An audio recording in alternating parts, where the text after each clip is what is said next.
它加了很多生活的元素，有摩托车的轰鸣声啊，街道的声音。你那个 intro 是有什么设计吗？我看有很多音效。对，因为这首歌我想要有最朴实的感觉，因为我觉得老师写这首歌，其实就是普通人的生活，所以我觉得加这个 intro 可以很快的让我进到那个世界里面。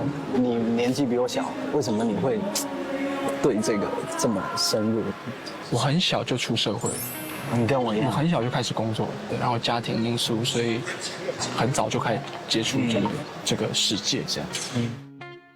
其实我觉得自己可能是我外表蒙骗了大家吧，其实我自己内心也是有很多想法，有一个很好的一个机会，能够让大家认识不一样的我。